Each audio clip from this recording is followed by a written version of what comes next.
You hear feminine energy and immediately think of submission, passivity, weakness, like you're supposed to mold yourself into some soft little thing that needs saving. That's not it. That's not even close. And honestly, the fact that we've let feminine energy get twisted into something that makes women feel like they're betraying their power by embracing it, that's the real problem. So let me explain what feminine energy actually is, because once you understand it, everything changes. There's a massive confusion happening, and it's keeping women stuck in survival mode when they could be thriving.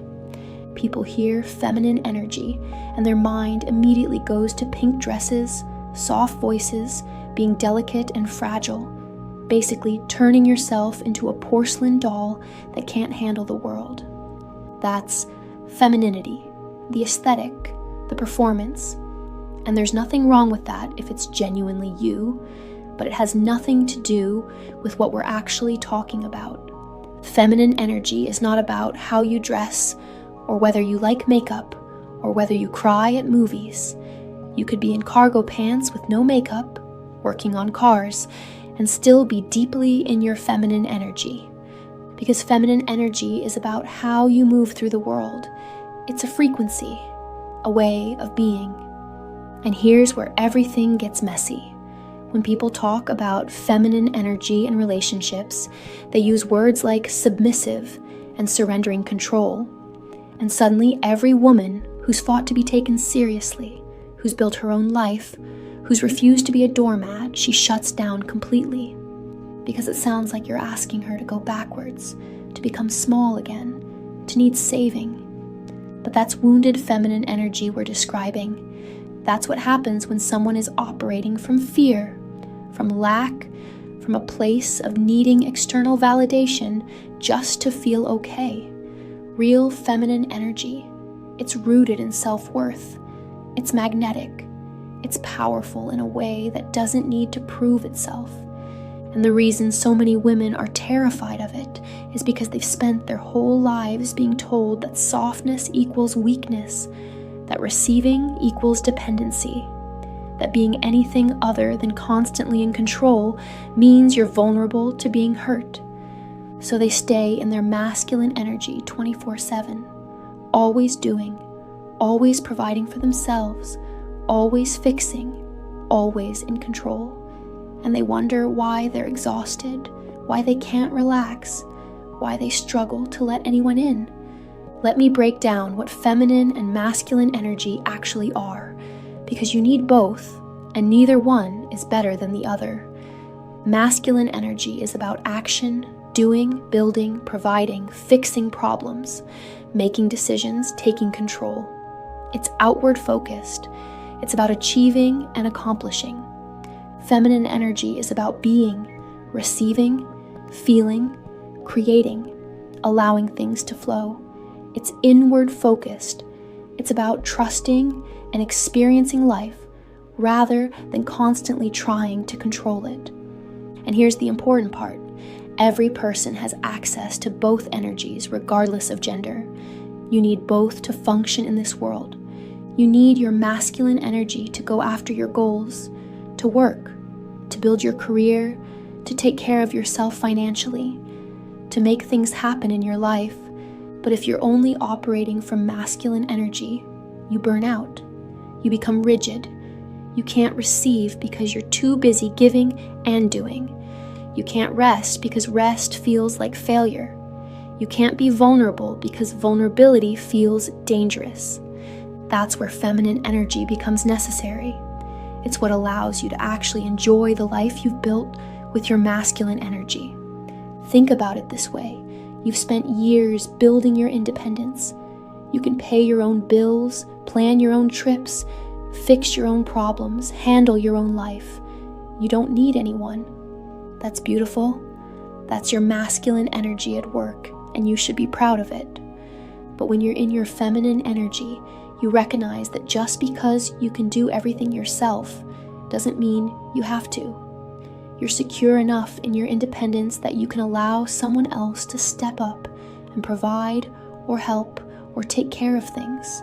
not because you need them to, but because you're open to receiving. That's the distinction. Feminine energy isn't about need, it's about allowing. It's about being full enough that you can receive without feeling like it threatens your autonomy.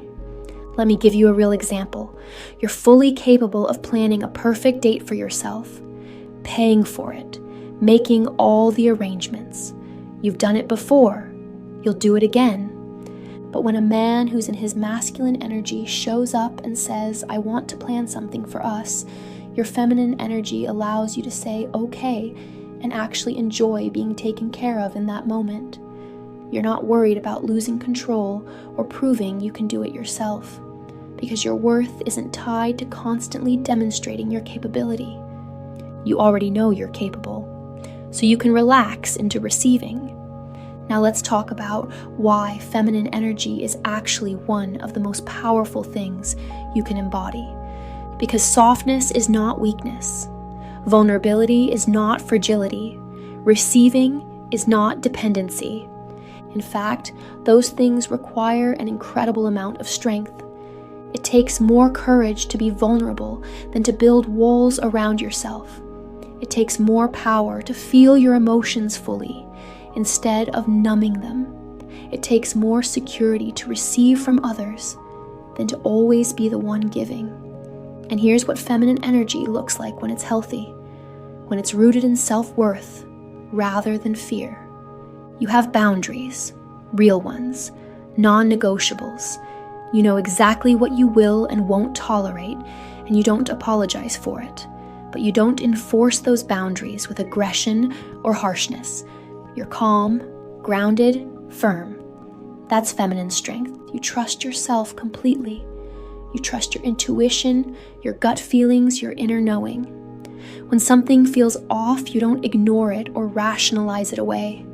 You honor it and you act accordingly. That's feminine power. You communicate directly. You say what you feel, what you need, what you want. You don't manipulate or play games or drop hints and hope someone figures it out. You're honest, even when it's uncomfortable. That's feminine courage. You're strong-minded. You have opinions. You have standards. You have a sense of self that's so solid, nothing external can shake it because you've built it. From the inside out through all that self-love work you've been doing. Here's what feminine energy is absolutely not. It's not being a doormat. It's not people-pleasing to avoid conflict. It's not ignoring your needs to keep someone else comfortable. It's not being clingy or needy or codependent. It's not having a victim mentality where everything happens to you and you have no agency. That's wounded feminine. That's what operating from fear looks like. Healthy feminine energy comes from overflow. You're already complete. You don't need external validation to feel worthy. You don't need someone to save you because you've already saved yourself. And from that place of fullness, you're open to receiving more, not because you're lacking anything, but because you're abundant enough to allow good things in. So the real question becomes, how do you actually live in this balance between your masculine and feminine energies?